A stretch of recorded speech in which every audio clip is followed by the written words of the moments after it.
कभी सोचा है कि साहेब जी ने ऐसे ही अवतरण क्यों किया? क्यों उनका प्रागट्य ऐसे ही हुआ?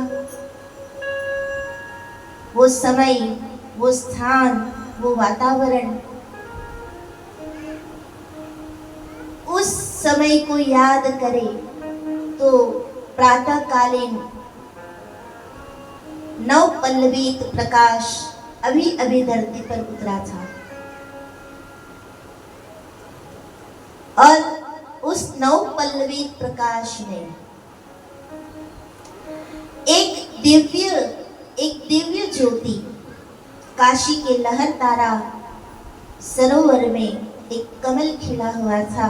उस कमल में एक नवजात शिशु का प्रकट होना,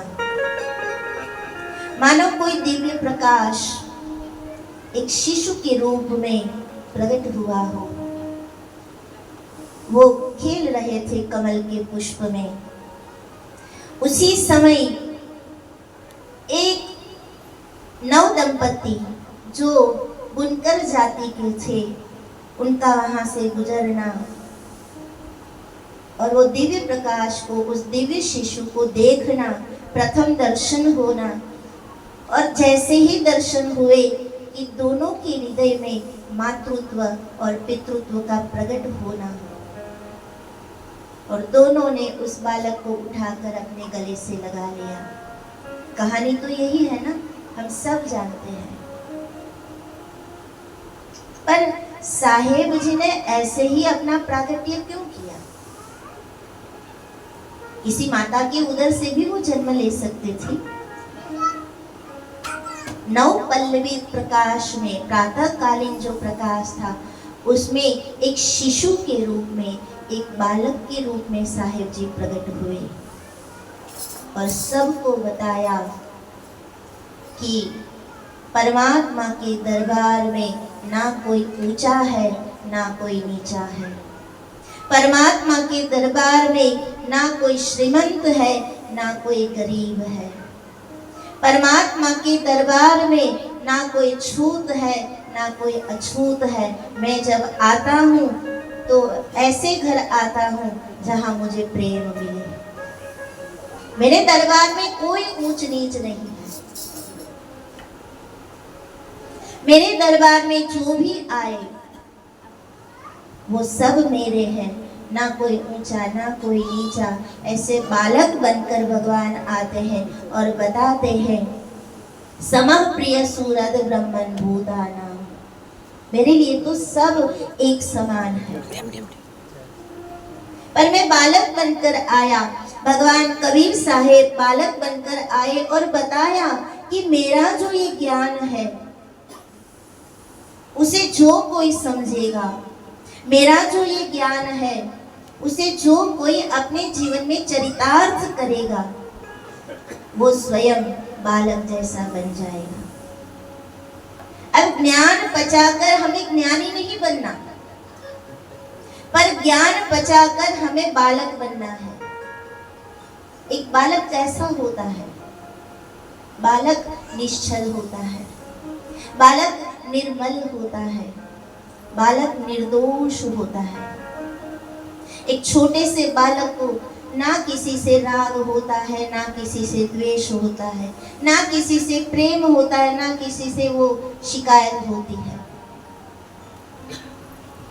बालक सभी बंधनों से मुक्त होता है। ना मोह होता है, ना माया होती है, ना राग, ना द्वेष, ना ऊंच, ना नीच, ना विषय, ना वासना। एकदम निर्मल, एकदम निश्चल होता है बालक।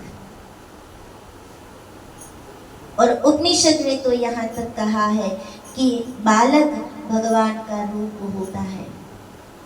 तो साहेब जी बालक बनकर प्रकट हुए और हमें बताया कि भगवत रूप बनो। बालक बनो यानी भगवत रूप बनो। बाला वेशे भक्ति करे, मन राखे मेरे पास, तो तीरथ उनकी आशा करे, कब आवे हरि को दास। जीव बनकर प्रकट हुए पर बताया कि जीव मत बनो, शिव बनो। भगवत रूप बनना यानी बालक बनना, बालक बनकर भगवत रूप बनो। दूसरा, जब प्रकट हुए तब प्रातः कालीन नौ पल्लवित प्रकाश था। वो प्रकाश जो सौम्य था, तब प्रकट हुए। क्योंकि साहेब जी जब प्रकट हुए तब समाज के वातावरण में देखे ना तो बहुत ही अंधश्रद्धा थी, बहुत ही अज्ञानता थी, कुप्रथाओं से समाज घिरा हुआ था, कुरीति रिवाज समाज के मानस में ठसाए गए थे, घुसाए गए थे। जातिवाद, धर्मवाद, संप्रदायवाद के दूषणों से समाज ऐसे घिरा था कि मानो अंधेरा ही अंधेरा हो। कोई कहता है मैं ये हूँ, कोई कहता है ये हूँ, कोई कहता है मैं ऊंचा हूँ, कोई कहता है मैं नीचा हूँ। ऐसे संप्रदायवाद के दूषणों से समाज घिरा था कि उसमें बचने की कोई आशा नहीं थी। और ऐसी सामाजिक अराजकता के समय सदगुरु साहेब कबीर साहेब जी का प्रागट्य हुआ और बताया कि अंधकार कितना भी गहरा हो, अज्ञान कितना भी गहरा हो, पर प्रकाश की एक किरण उस अंधकार को मिटा सकती है।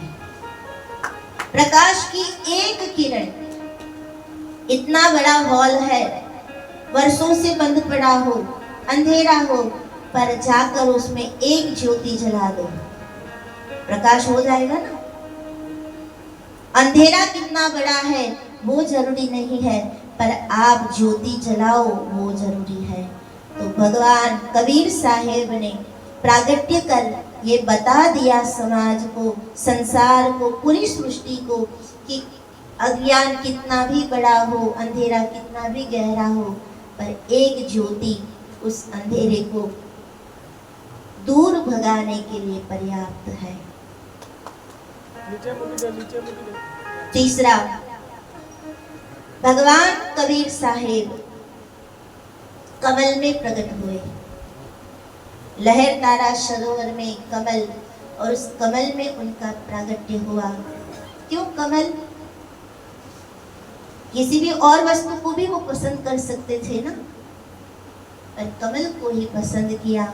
क्यों? क्योंकि कमल निसंग है। कमल को किसी का संग नहीं लगता। अगर आपने देखा होगा तो कमल खिलता है पानी में, पर पानी की एक बूंद भी कमल को भिगो नहीं सकती, क्योंकि वो निसंग है। और गीता जी में कहा है, ब्रह्मण्याध्याय कर्माणि संगम त्यक्त्वा करोति यः लिप्यते न स तापेन पापेन पद्म पत्रमिवाम्भसा। भगवान को समर्पित कर कोई भी कर्म आप करो, भगवान को साक्षी में रख कर कोई भी कर्म आप करो, तो वो कर्म आपको बांधेंगे नहीं। पद्म पत्रमिवाम्भसा, कमल और पानी की तरह आप निसंग रहोगे कमल में, फिर भी वो पानी आपका कुछ नहीं बिगाड़ पाएगा, पानी का संग आपको नहीं लगेगा। कमल में प्रकट होकर सदगुरु साहेब कबीर साहेब जी ने बता दिया कि संसार में रहो पर निसंग रहो, माया के बंधन से पर हो जाओ। और माया के बंधन से जो पर हो गया, मायातीत हो गया, सर्व बंधनों से जो छूट गया, वो ही परमात्मा तक पहुंच सकता है।